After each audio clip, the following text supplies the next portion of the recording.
Hoje começamos uma nova série aqui no canal chamada Pindorama Visita. E no vídeo de hoje fomos no sítio da Sophie, chamado Terra Biodinâmica, em Itapetininga, São Paulo, para conhecer a história dela e como ela está fazendo para rentabilizar o seu sítio e da família.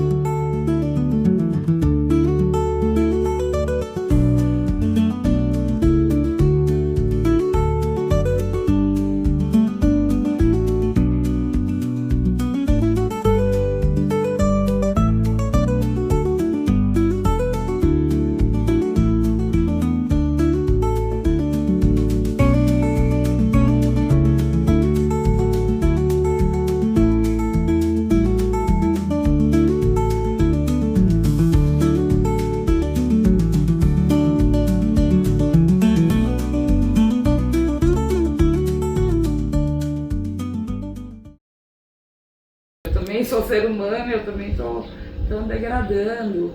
E quando eu descobri a permacultura, daí foi, nossa, o mundo finalmente, a esperança. Tem solução, né? Tem solução, tem gente fazendo e tem, assim, e não é complicado, né?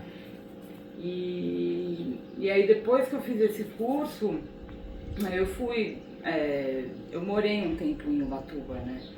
Eu morei lá 2 anos, trabalhei um pouco com o projeto da Jussara, da rede Jussara, que foi bem legal, que eu peguei bem esse começo assim, do projeto, que muito inteligente, porque a Jussara é uma palmeira ameaçada de extinção por conta do palmito, que é maravilhoso, delicioso, e o pessoal corta, vende, e ela demora mais de 15 anos para crescer de novo, então ela acabou que estava em extinção. E ela é o cílio da Mata Atlântica, né? Ela é o cílio lá, alimenta, filtra água, alimenta muitos bichos, aves, roedores.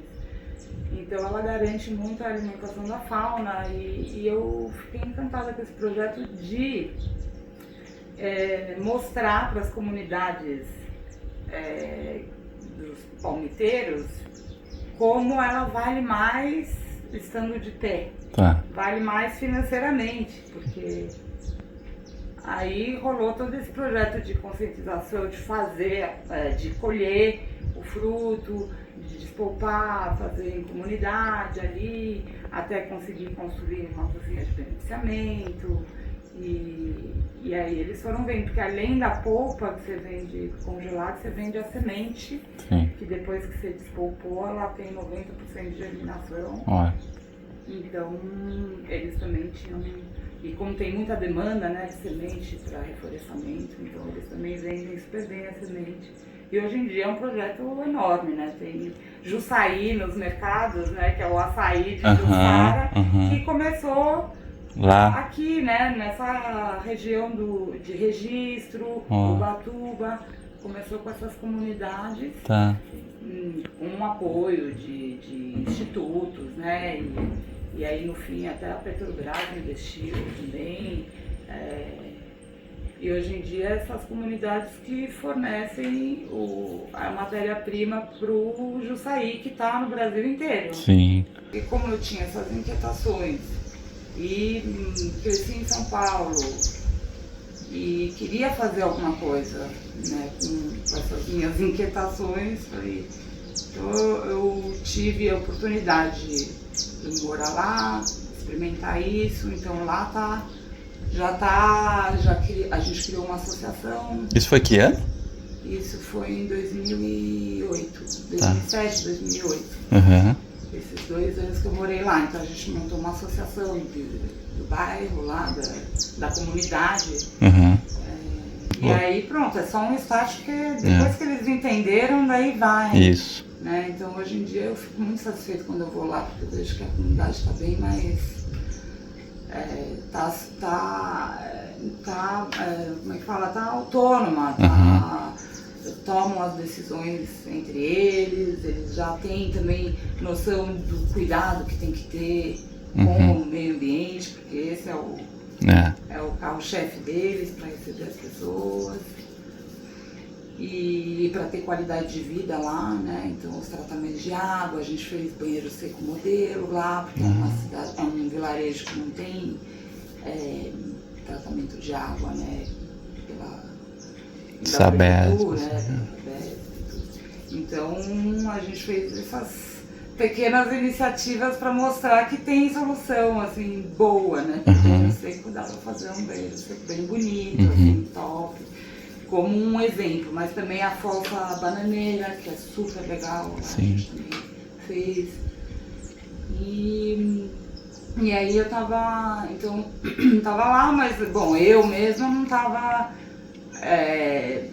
me sustentando financeiramente com isso, né? Foi uma etapa da uma fase de vida que eu pude morar lá e que eu tava cuidando da casa da família, enfim, rolou umas trocas aí nesse tempo. E aí de lá eu acabei indo pra França, porque eu tava inquieta, eu preciso me sustentar também financeiramente. E como tem a família da minha mãe mora na França, então eu falei, vou aproveitar lá, quem sabe é um pouco mais fácil. E lá foi interessante porque, assim, com a permacultura na comunidade caiçara, eu e a Jussara, a gente já, claro, né, envolveu bananeira, outras frutíferas, né, já que você tem a despolpadeira, já tem um congelador, então foi agregando, e aí a mandioca, e mostrando que dá para plantar tudo no mesmo lugar, e uma coisa ajuda a outra, então a agrofloresta já estava rolando, né, e eu fiz uns cursos de agrofloresta nesse tempo também, mas fui para a França trabalhar lá com hotelaria, porque eu fiz um técnico de hotelaria no Senac, como formação. Então eu comecei trabalhando em hotéis, né, em Paris, porque minha tia morava em Paris. Aí fui trabalhando em hotéis lá e eu procurando hotéis ecológicos, porque eu queria ver o que era uma casa ecológica, uma moradia, um hotel ecológico, né? E aí na França, em Paris, imagina, não tinha nada assim de ecológico, pelo menos na minha época. Para um monte de viticultores na França inteira, porque eu ia pegar, né, lá funciona muito bem o BlaBlaCar, né, e eu estava disposta a ir para qualquer lugar, mas aí lá tem muito vinho orgânico, né, no mercado tem muito vinho orgânico, e a maioria é colhida por máquina, né, aquelas máquinas que vão chacoalhando assim, então, assim, poucos tinha colheita manual, só uns vinhos mais tops, enfim, aí eu não consegui, eles já estavam com a equipe cheia, tudo, e eu falei, gente, como é que eu vou fazer, né, porque eu já tinha pedido as contas do hotel, que eu já não estava.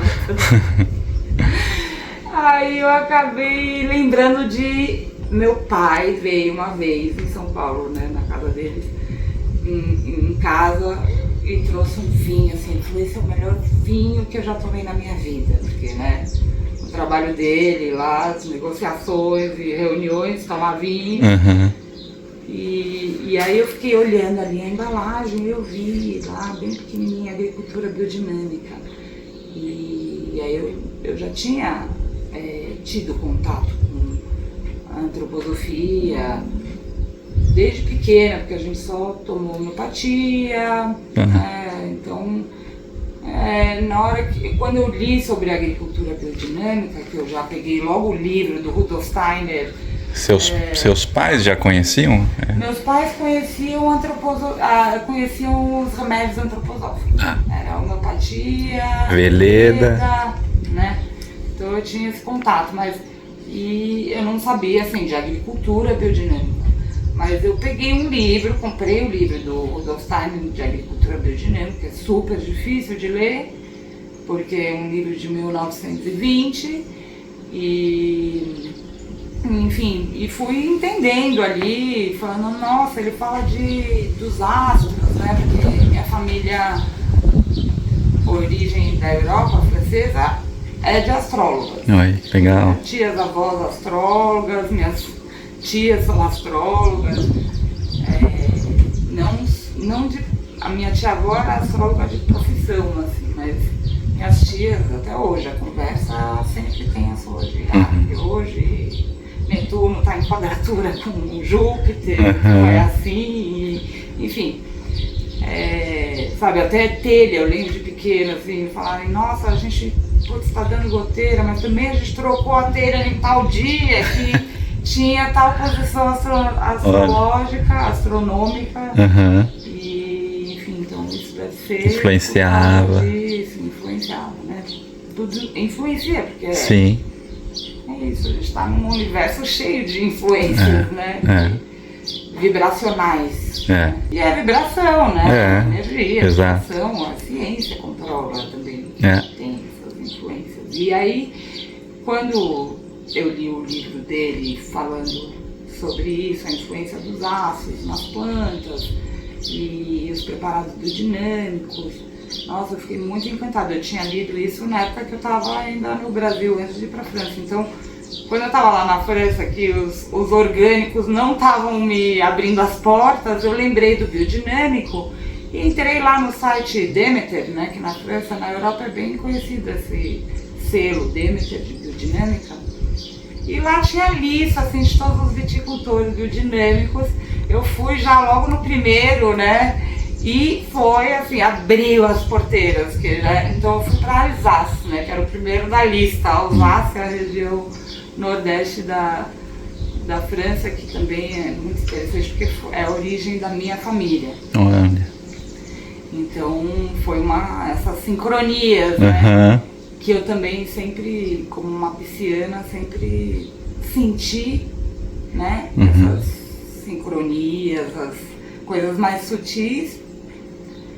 E a biodinâmica, assim, a antroposofia fala um pouco mais disso. Sim. E aí eu achei, assim, que foi esse mundo que abriu, foi, assim, era pra eu estar lá, era pra eu ir lá, porque onde eu trabalhei, ele viu que eu gostava, né? Eu trabalhei em umas 4 fazendas lá. Mas teve um que hoje em dia eu falo que é meu mentor, que é o Maurice Meyer. Ele tem uma fazenda de produção de legumes e hortaliças e batata em larga escala, né? Biodinâmico. Então ele, assim, toneladas por semana que ele entrega para a França inteira. E eu trabalhei bastante tempo lá com ele. Ele me dava pilhas, assim, de livros sobre agricultura biodinâmica, assim, foi muito encantador.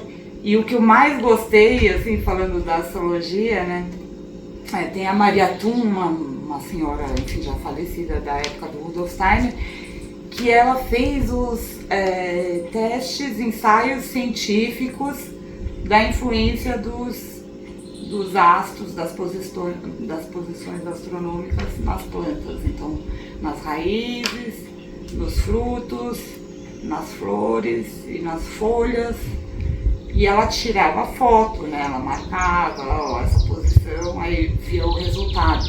Então, assim, ela tem um estudo super completo. Puxa. E a partir daí que nasceu o calendário agrícola, né? Porque já é uma agricultura antiga, bem antes de Rudolf Steiner, né? A agricultura celeste. Sim, Mas aí você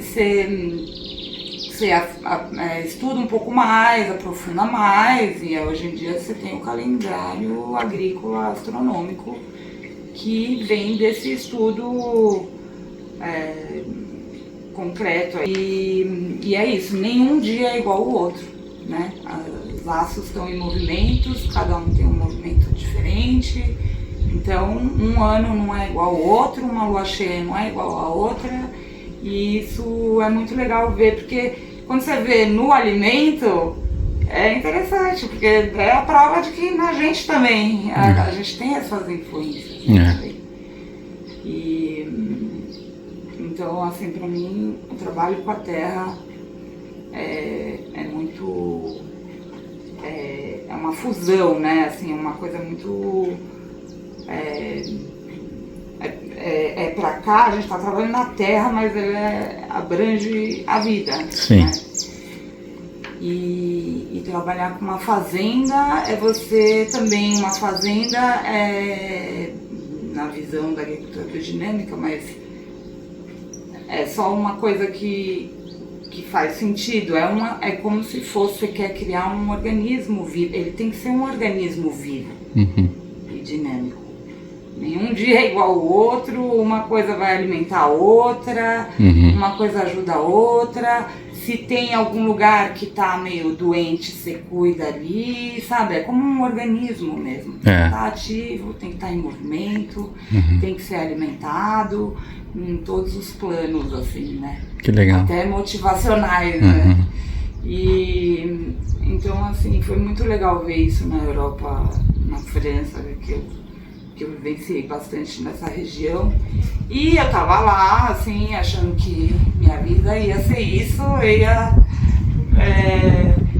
que hoje em dia o Morris tem uma feira de exposição enorme de biodinâmica, então várias iniciativas da Europa vão todo ano lá para expor, assim, então ele tá com uma loja também, além de continuar a produzir, sempre com equipes jovens, então é muito legal, assim, essa experiência de uma escala maior e saudável e dinâmica. E também fui em sítio menor, assim, de autossuficiência biodinâmica, que também eu achei legal essa experiência.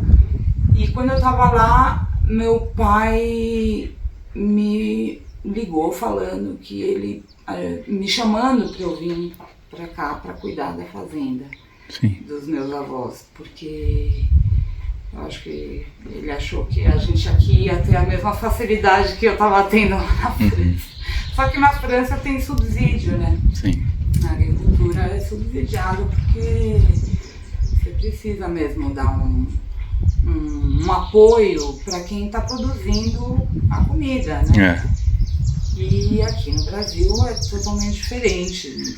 E os franceses lá, eles têm mais consciência de que é um diferencial, uma coisa mais, né? Pode até ser um valor um pouquinho acima, mas que vale a pena. Eles têm essa consciência ou também é mais difícil a venda ou não? Olha, eu vou dizer que eu fiquei decepcionada de ver que mesmo os europeus em geral, porque eu acabei indo também um pouco para a Alemanha e tudo, mas eles, né, por serem culturas muito mais antigas, hoje em dia eles também têm essa coisa de achar mais caro.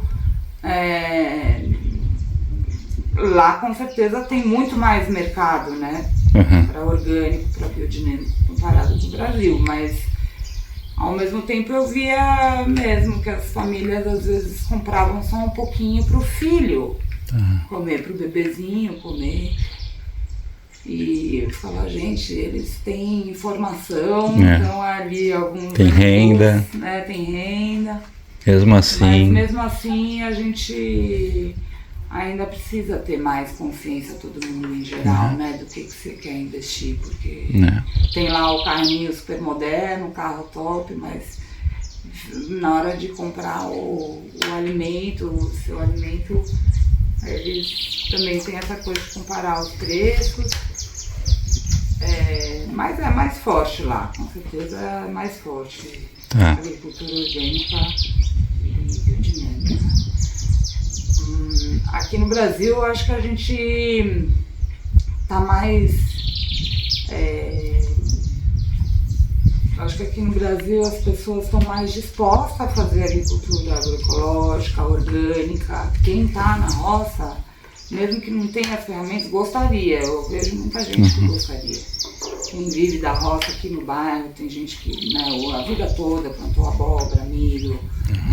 E a gente conversa com bastante agricultor daqui, eles têm vontade, né? Porque eles estão sentindo na saúde deles e no resultado da terra, porque a terra vai exaurindo, né? Mas é difícil dar esse salto, né? Essa transição. Precisa de incentivo. Sim. E E olha, aqui no Sindicato Rural, eu tentei com o Senar, né? Porque teve o curso de produtor rural do Senar aqui. E eu tentei formar um grupo de produtores que quisessem entrar em transição agroecológica, para a gente poder fazer uma feira orgânica, ou uma feira agroecológica em Itapetinga. Mas rola muita resistência ainda. Acho que aqui o pessoal fica achando que vai ser mais difícil. E no fim, tem uma feira, fizeram o curso, o pessoal fez o curso, virou uma feira que é a feira da prefeitura ali, que tem na praça da prefeitura de Itapetininga, mas não é orgânica, né? E não tá bombando. Agora, se a gente tivesse em Itapetininga uma feira agroecológica ou orgânica, né? Ia estar bombando bem mais. Porque daí é um diferencial, porque feira em Itapetininga tem um monte. Sim. Né? Porque em Sorocaba esse curso do Senar culminou na feira que tem no Campolim, que é uma feira orgânica que bomba, né? Então foi um grupo que começou lá no Parque Chico Mendes, que eu também fiz parte lá, né? Em 2014, que eu comecei a fazer a feira lá, do Parque Chico Mendes, e a gente era 10 produtores ali. E daí o Senar ofereceu esse curso de feirante, e que era um curso longo, né? Porque, nossa, eram 5 dias, uma vez por mês, por um semestre inteiro, ou um ano inteiro, mas no final já era isso, você faz o curso inteiro, que no final vai ter uma feira exclusiva, num lugar, com a prefeitura. E foi aí que culminou nessa feira do Campolim. Eu não consegui participar desse grupo do Senar, do curso do Senar, porque eu estava com a minha filha pequena e a minha ia demandar muito. Então por isso que eu tentei fazer aqui em Itapetininga, com os produtores aqui. Mas assim, não aderiram, assim, eu acho que... Mas eu acho assim, interessante, como eu vendo as cestas orgânicas aqui, eu vejo que essa cultura do agro é mais para se sustentar, né? Mas não para comer. É soja, é milho, é gado, é tipo um negócio, é um produto ali. E não é um alimento. Então na hora de comer, o pessoal quer comprar orgânico. Sim. E eu gostaria que tivesse mais produtores, porque para mim fica pesado. Juntar, né? Eu gostaria de atender a demanda de todo mundo, de variedade e tudo, né? Não eu sozinha, mas tem juntando ali, pessoas, né? Produzindo. Mas essa transição é difícil mesmo, assim, precisa ter apoio, porque você tem que ter uma assistência, porque as pessoas não sabem o que usar, da onde vai pegar. Tem as crenças limitadas, não vai dar certo, isso aqui não funciona. Essas crenças, né? E eu adoraria poder fazer, porque eu acho que com você buscando a sua fonte, né, com a visão da permacultura, de eficiência, de otimizar a agrofloresta também, né? Que você não precisa criar uma agrofloresta, mas essa ideia de você plantar o que vai melhorar o seu solo, né? E mais o preparado biodinâmico, porque eu acho que o preparado biodinâmico também é uma coisa assim que vale a pena. Nossa, eu tenho certeza assim, que a transição é rápida, o benefício é imediato.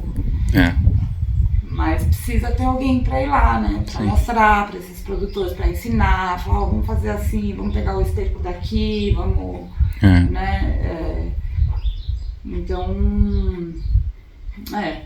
mas tem gente que quer sim consumir orgânico, que entende a importância, mas como falta produto, porque falta incentivo para os produtores. E em São Paulo acho que tem até bastante produto orgânico, mas lá acaba chegando muito caro, porque vem do Brasil inteiro. E como assim, quem São Paulo é gigante, então claro, tem mais consumidores, mas mesmo assim a porcentagem é pouca. Então, quem compra, né, lá no CEAGESP tem um box de orgânico. E a Luciana, que cuida desse box, né, uma mulher, ela compra, né, do Brasil inteiro e ela também se vira nos 30 para conseguir escoar produtos. Porque tem que abrir para o pessoal comprar lá em pequena quantidade, porque só para escoar nos mercados ela também peleja. Ela é guerreira, eu conheci ela na época que eu trabalhei lá com o Dr. Alberto, né? Aí ele pegava dela, né, quando veio fazer os cursos e tal. Então ela é, nossa... E ela continua lá. Continua lá. E só ela, né? Só ela, nossa. Então...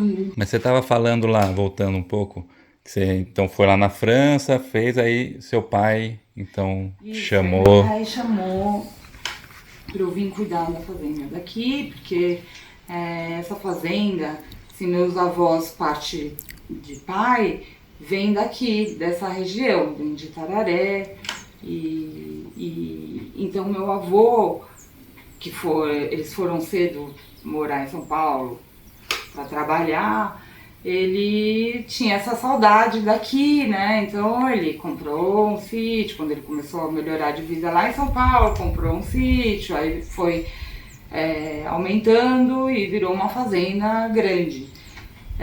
Mas era uma atividade dele de final de semana, ele vinha todo final de semana, subia no cavalo, criava gado, tinha milho, não era orgânico, enfim, tinha criação de porco, então o milho era para alimentar os bichos, né, os grãos, e o carro-chefe dele era o gado.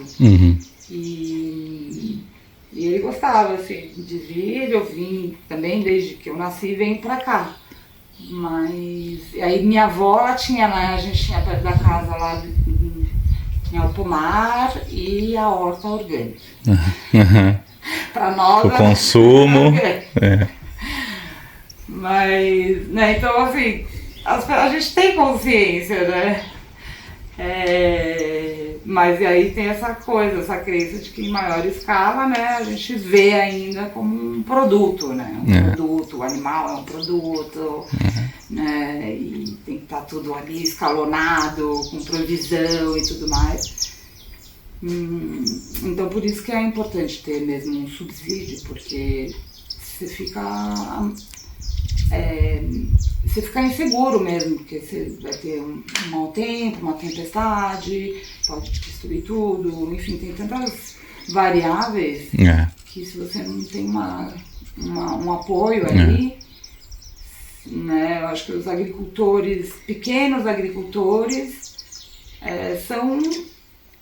continuam sendo pequenos agricultores ou médio agricultores por uma questão de cultura, de família, de responsabilidade. Sim. Mas que é muito difícil. Eles são bem guerreiros, agricultores do Brasil. São. Muito guerreiros. E isso me incomodava também, assim, de ver que na feira, aqui em Itapetininga, o pessoal vende até hoje alface a R$1,50, sabe? E as pessoas vão lá comprar, ainda às vezes dá uma negociada e acha tudo lindo, que tá pagando barato, comprando uma alface. E os coitados estão saindo com uma Kombi velha, caindo aos pedaços, não consegue pagar, assim, vive na miséria. Então isso me incomodava bastante, porque na França daí já não é tanto assim, né? Você não vê. A agricultura, né, tem um padrão ali, mais ou menos, que se sustenta ali com o consumidor, né? E então eu topei vir porque, por uma questão também de responsabilidade. Imagina que privilégio poder cuidar da minha fazenda onde eu vinha, eu cresci, vim pra cá, sabendo que o desafio era grande. E na época meu avô, a fazenda era de laranja para a indústria, para suco de laranja, para Cotrale, para Coca-Cola. Que foi também, iam construir uma indústria aqui em Itapetininga, da Citrosuco. Então eles conversaram com os produtores e fizeram, né, aquele contrato, né, de oferecer a muda, a assistência por tantos anos, em troca de vender para a indústria. No fim, não sei bem por que razão essa indústria acabou não fizeram a indústria de citrussuco, e meu avô tinha plantado mesmo as laranjas, ele ficou com essa atividade por vários anos, tinha gado e laranja. E a gente tinha o nosso pomarzinho orgânico de laranja, porque era tudo bem, né, convencional. Sim. E então quando eu cheguei... Você nasceu na França? Não, eu nasci em São Paulo. Nasci em São Paulo, cresci em São Paulo, mas sempre tive contato, né, com a cultura francesa, porque minha mãe é francesa. Sua mãe tá francesa. Seu pai é brasileiro? Meu pai é brasileiro, daqui de Tararé. Legal. Daqui de Tararé. E aí, quando eu topei, né, meus pais aceitaram também a condição. Eu falei, a condição é que a gente vai fazer tudo orgânico, né? Tá. Então logo que eu cheguei, como eu não tinha, assim, experiência em agricultura, assim, em maior escala, né, em citricultura especificamente, aí eu fui atrás de um consultor de citricultura orgânica e já entrei em contato com a certificadora também, porque como, né, tinha que já mostrar que, enfim, eu fui atrás dessas informações. E aí começou o manejo já imediatamente orgânico dos pomares grandes que tinha na época 50 hectares de pomar. Mas eram pomares que para a agricultura convencional já estava na hora de erradicar, né? Renovar ali. Renovar, daí corta tudo e replanta. E, bom, eu cheguei aqui só com os maquinários, tinha os funcionários, e eu, assim, nova, né, falando de orgânicos. Nossa, o maior desafio foi lidar com as pessoas, né, assim, nessa transição. E eu acho legal que nesses 15 anos já, hoje em dia, as pessoas do bairro valorizam bastante a agricultura. Já tem uma aceitabilidade. Na época eu era aquela bicho grilo. Né, você sentia também que uma questão meio machismo também? Mas mais nova, né? Uma menina da cidade. E assim, vim na maior humildade, como aprendiz, né? Sim. Então... trazer algo que você acreditava, né? De orgânico, sem veneno. A gente vai fazer essa transição, por isso também, né, traz o consultor, ele explica. Então aí as pessoas que estavam ali envolvidas no trabalho ver que existe mercado para isso e tal, eu não tô... Mas enfim, foi uma construção ali também. Mas eu achei muito legal, assim, de ver o efeito no pomar dessa transição, assim, foi da resposta, né, das plantas com o manejo orgânico, biodinâmico. Já implementou tudo. Já aplicava os preparados nos pastos, nos pomares, em tudo, porque eu tenho um amigo, professor Pardal, que bolou ele tinha um Jeep Troller, e ele bolou todo o sistema de aplicar o preparado na pulverização certa, assim, né, na vazão certa. Então ele tinha uma empresa que chamava Prepararte. Hoje em dia ele não trabalha mais com isso porque, infelizmente, no Brasil a agricultura biodinâmica ainda está devagar. Assim. Núcleos só, né? Mas a gente chegou a aplicar na fazenda da Toca, né? A gente aplicou os preparados lá várias vezes, foi muito legal, porque eles também estavam super nesse movimento de agrofloresta. Então foi uma época boa, assim, que a gente estava... E a agricultura biodinâmica, né? O preparado biodinâmico E esses manejos que a gente fez, desde renovar os troncos, de passar pasta biodinâmica, sabe? Fez todo o nosso cuidado com aquelas árvores, elas, nossa, brilhavam, assim. Eu achei muito interessante que o funcionário mais antigo daqui, um dia ele tomou coragem de falar pra mim: olha, Sophie, queria te falar que eu não sei o que é esse negócio que você passa aí, porque os preparados biodinâmicos ou se aplica, tem um que é muito cedo de manhã, então era antes deles virem trabalhar, né, que é de madrugada, assim, quando o sol tá nascendo, e o outro é no fim do dia, então também eles não viam, eu só falava, né, eles viam, assim, o meu amigo aqui com o dinamizador, esse processo, falava: ai, o que é essa feitiço que eles estão fazendo? Mas um dia ele tomou coragem e ele falou: olha, eu não sei o que você aplica, assim, o que é isso que você faz, mas eu tô sentindo que tá tão bonito o pomar, tá assim, né? E é isso, a biodinâmica, ela entra nesse sutil, que você percebe que tem mais vida, que tem mais saúde, que tá mais... Então, aí foi bem legal ver esse resultado e todo esse trabalho, né? E a gente trabalha o ano inteiro para aquela safra, né? De setembro a outubro é o auge, assim, das colheitas. E aí eu vi, né, que nesse mercado mesmo orgânico era um pouco... foi um pouco frustrante, porque você investe assim, em dinheiro, em pessoas, e aí na hora de vender, você tem que vender no preço do mercado. E o preço do mercado depende do preço da laranja nos Estados Unidos, e enfim. E aí o orgânico acaba tendo esses 30% a mais, né, que dizem, que enfim, põe como um pequeno padrão assim de referência, mas nem sempre pagam 30% a mais, e o custo acaba sendo maior do que 30%, porque você está investindo em mão de obra, em pessoas. As pessoas estão fazendo com as enxadas, com foice. É um processo mecanizado, né? A gente até tem o trator, roça e tudo, mas entre uma árvore e outra, o trator não passa. Então, ali você faz na mão, né? Essas podas, muita coisa manual.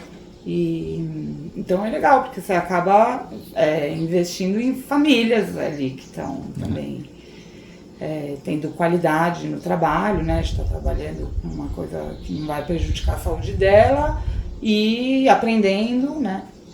Então a gente tinha muitas equipes aqui femininas, que eu priorizei bastante as mães da vila aqui para as colheitas, sabe? Para a gente poder ter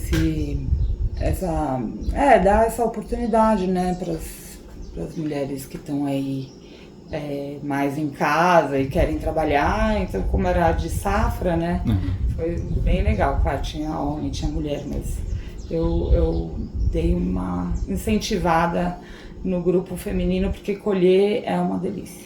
Colher laranja é uma delícia. Dá trabalho, quase, você sai descabelada, suada, né?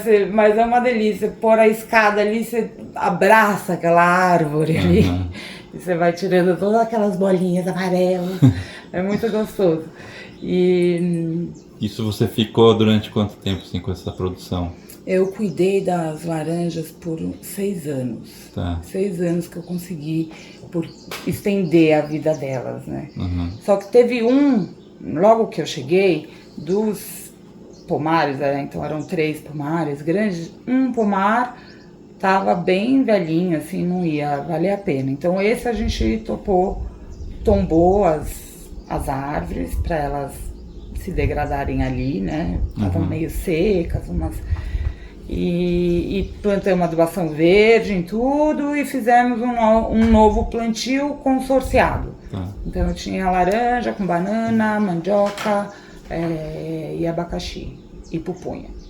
Isso foi o consultor de citricultura que me deu ali o desenho, né, com o espaçamento, com a adubação e tudo mais. Então Eu fiz tudo certinho, assim, mas foi aí um pouco também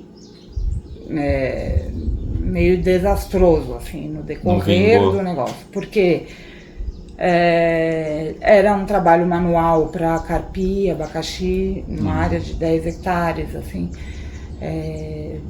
muito onerosa. Então ficava caro e ainda não tinha qualidade, porque na hora que você carpe, assim, arrancavam às vezes o abacaxi e aí jogava ali, dava uma pisoteada e não sei o que. Então, cada vez que tinha um manejo, eu via que ia, né, e a pupunha eu descobri, então, como era recém-chegada, porque esse pomar, esse plantio novo eu fiz logo no primeiro ano que eu cheguei, né, a gente erradicou uma parte, então, e fez esses plantios.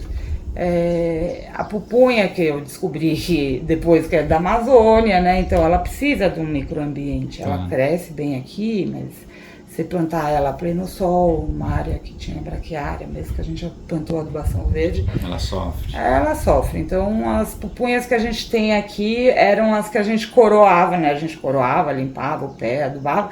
E aí a braquiária crescia, e aí as que tem hoje é as que ficavam embaixo da sombra da braquiária, né? Porque a banana não tinha crescido rápido o suficiente para dar sombra.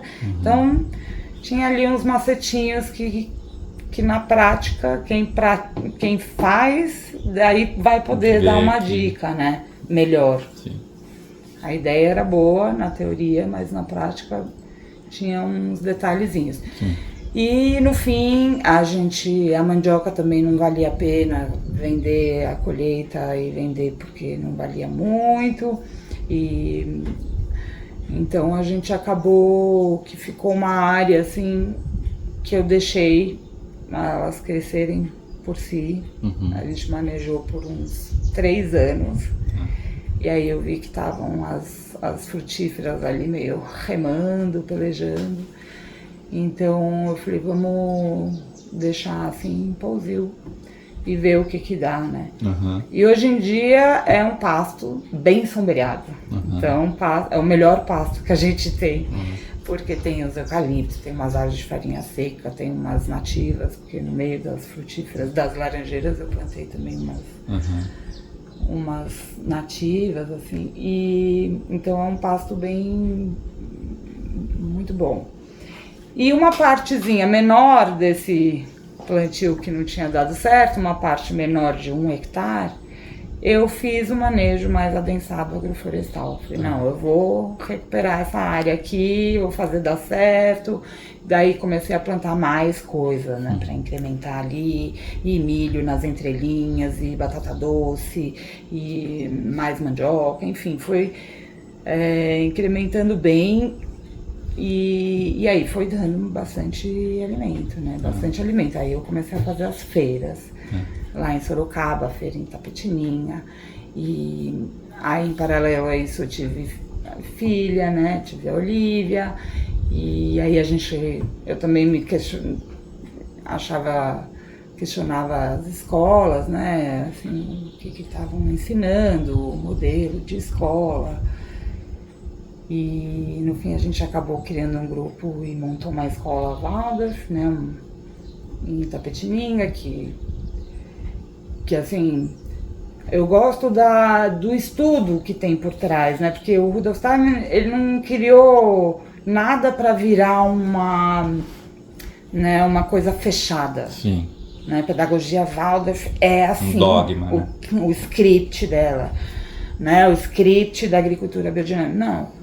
Eu sei porque eu li, ele falou, isso são só indicações, né, para vocês, para a gente explorar, né, o nosso lado alquímico, nossas percepções sutis para a agricultura biodinâmica. O preparado biodinâmico que ele sugere, os preparados, são muito bons. Eu só uso um, que é o preparado do chifre esterco, uso o do quartzo também, porque eu tenho um pouco, mas que eu comprei.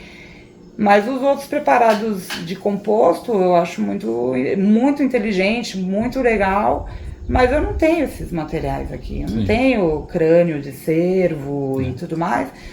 Então, e também porque eu percebi que compostagem é legal, mas realmente não é muito eficiente para cá, né? E aí eu vi o Ernest falando disso, que no Brasil a gente não precisa fazer compostagem, revirar. Claro que é bom, né? Claro que é bom, pode fazer se quiser, mas a gente tem um clima que você pode fazer a compostagem laminar, que é tão eficaz quanto. Então eu fui simplificando assim, né? Tem o preparado biodinâmico que eu consigo fazer, que é do chifre com esterco de vaca, que é o que a gente tem aqui, e eu faço essa compostagem laminar também, direto no solo, porque nesse clima aqui acelerado se decompõe rápido e tudo. Calor, chuva, né? Você põe uma cobertura ali, então você está fazendo a compostagem no lugar já, né? Onde vai ficar. Precisa fazer um lugar e depois levar para lá, né? Mas é claro, o preparado para o composto é para dar mais estrutura para esse adubo, é muito legal, mas a gente tem que ir criando os nossos aqui, né? Adaptando. E, inclusive, estão adaptando, né? Tem preparado biodinâmico para compostagem laminar, então... Mas a pedagogia Waldorf também tinha isso, a gente criou essa iniciativa Waldorf, porque a gente achou que era melhor a gente seguir essa estrutura, esse estudo do ser humano, dos setênios, que também tem a ver com a astronomia, né? Os ciclos astronômicos na nossa vida, que a gente tem o desenvolvimento humano, né? Não é assim a cada 7 anos exatamente, mas a gente tem um parâmetro ali de em que momento, de que despertar a gente tá, quais são os alimentos que a gente precisa para aquela época, para aquela fase, né? Alimentos assim de aprendizado, né? E então foi por conta disso que a gente montou essa iniciativa Waldorf, que está viva até hoje, graças a Deus, que é a Casa do Bosque, né? Em Itapetininga. E aí, com esse grupo da escola, as famílias, né, eu criei também uma CSA a partir da escola, que é essa comunidade que sustenta a agricultura, que também é um modelo que tem no mundo todo e que é uma forma de você justamente sustentar o seu agricultor, seus agricultores, de uma forma justa. Então, a gente formou esse grupo, que daí se ampliou para fora da escola também, mas as pessoas pagavam um valor fixo no mês, então eu tinha certeza que eu podia contar com aquilo. E eles consumiam tudo que eu produzia, então eu levava lá uma vez na semana tudo que estava produzindo, se repartiam. Então, assim, foi muito legal, é uma coisa bem inovadora, assim, para Itapetininga, porque também aí as pessoas começam a perguntar, mas eu quero morango, o que precisa para o morango? Daí você explica como que dá para fazer, esses grupos vinham, né, essas famílias vinham aqui também para ver, para conhecer como é que é a realidade da agricultura, e aprenderam, né, o que são os alimentos da estação, quais são os alimentos que produzem bem aqui, quais outros demandam mais. Então é uma forma assim que foi bem pedagógica também. Legal. Mas eu vi que para eu poder ter mais pessoas consumindo, né, e mesmo o grupo, né, a gente tem um monte de demanda, né, na nossa vida, criança, trabalho e tudo mais. Ainda ter que se associar a um agricultor e pensar e saber dos problemas do agricultor. Eu acabei migrando para a cesta orgânica tradicional, que eu vi que deu um alívio para as pessoas que estavam consumindo, porque é isso, tem época que dá muito pimentão. O que vamos fazer com tanto pimentão, entendeu? Vira uma questão assim que eu falei, deixa que eu vou resolver, então. Faz a cestinha ali, já entrega, pronto. Eu mando a lista do que tem, eles escolhem e eu entrego. Tá. Então, hoje em dia eu continuo com essa atividade e, como eu falei, agora eu, né, 15 anos depois, né, porque eu acho que produzir nessa agrofloresta que eu reformei, né, nesse pomar que eu fiz, eu implantei uma agrofloresta mais adensada, foi por 6 anos que eu fiz hortaliça, legumes, e aí essas frutíferas já estavam grandes já, e aí eu teria que pegar uma outra área para fazer, para recomeçar, porque hortaliças e mesmo as ervas medicinais, elas gostam de luz. Sim. Então, nessa transição,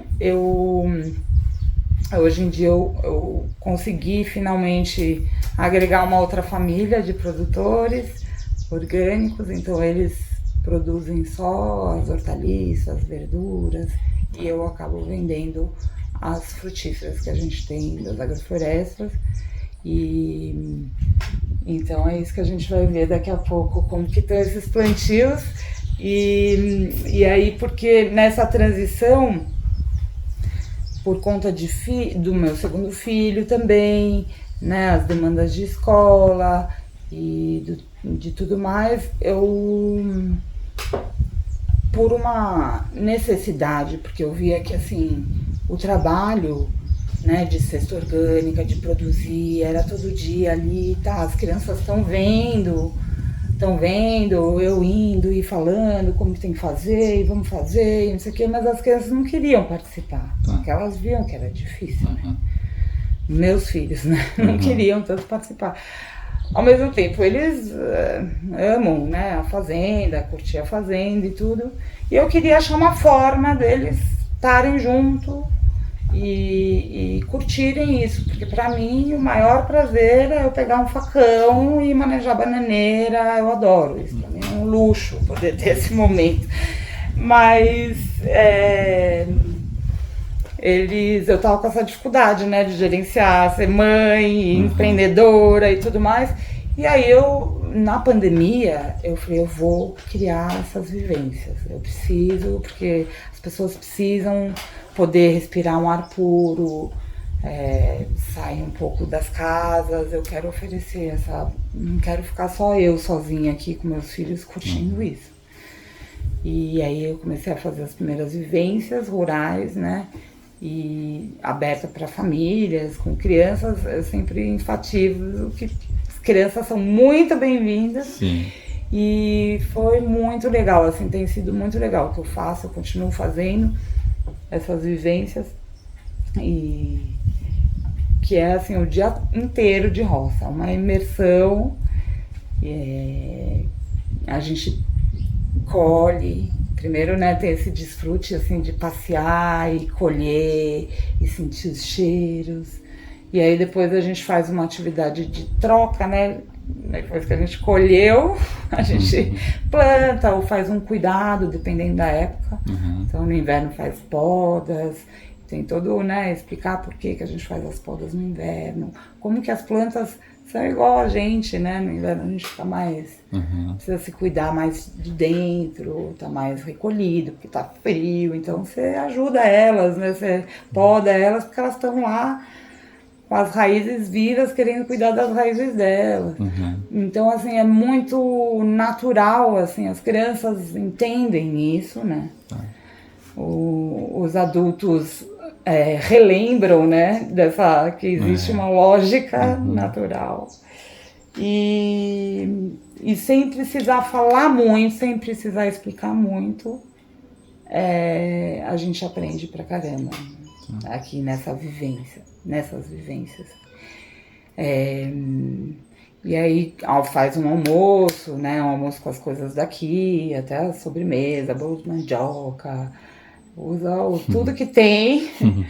E depois à tarde, cada vez é uma coisa nova, né? Mas a gente também desfruta, vai curtir, andar a cavalo, se banhar no açude, cuidar das galinhas, que é super gostoso.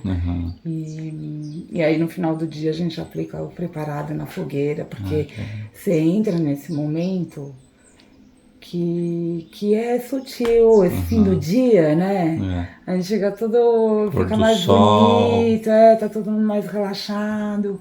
Aí é aquele momento que você vai fazer uma coisa que é meditativa, né? Que você fica 1 hora dinamizando, um preparado que você vai aplicar no solo, é quase um benzimento, mas é isso, é um impulso que você tá dando de vida. E que faz bem pra gente, faz bem pra terra, e é super agradável. Então, assim, é muito legal porque meus filhos, eles pedem pra ter vivência. Então, de aniversário, o que você vai querer? Eu quero uma vivência, mãe. Porque vem um monte de crianças, as crianças brincam, elas têm acesso a ferramentas, né? Tesoura de poda, serrote. E os pais também conseguem relaxar e curtir com os filhos, né? Porque precisa uma ajudinha aqui, outra ali. Então, eu acho que é gostoso esse momento, né? De conexão com o filho, num ambiente natural, assim. Essas vivências, para quem tiver interesse, você divulga lá no Instagram quando tem? Qual que é o seu Instagram? Meu Instagram é Terra Biodinâmica. Depois eu vou colocar lá na descrição. Eu tenho feito mais as vivências nas estações, né? Mas o que acontece? Eu percebi que o público que mais atraído pelas vivências é o pessoal de São Paulo, né? E aí para vir aqui, passar o dia e para dormir. Então a gente oferece sempre a opção de acampamento, então acampa com as famílias, mas nem tá todo mundo disposto a acampar. Já teve acampamento que a gente teve que pôr todas as barracas dentro do barracão, porque choveu e tudo mais. É gostosa a aventura, mas eu sei que tem gente que quer também dormir confortável e tudo mais. Então, esse é o meu plano eu tô já há um tempinho assim, fazendo essa reserva para poder investir no barracão e ter esses quartos e alojamento. Legal. Hoje, as rendas aqui dos sítios são, que você está falando, é o arrendamento, né? Os pomares, então, gradualmente foram virando pastos sombreados, e a gente faz uma rotação de pasto, né? Eu arrendo, mas tem um combinado de rotacionar para eles não irem degradando.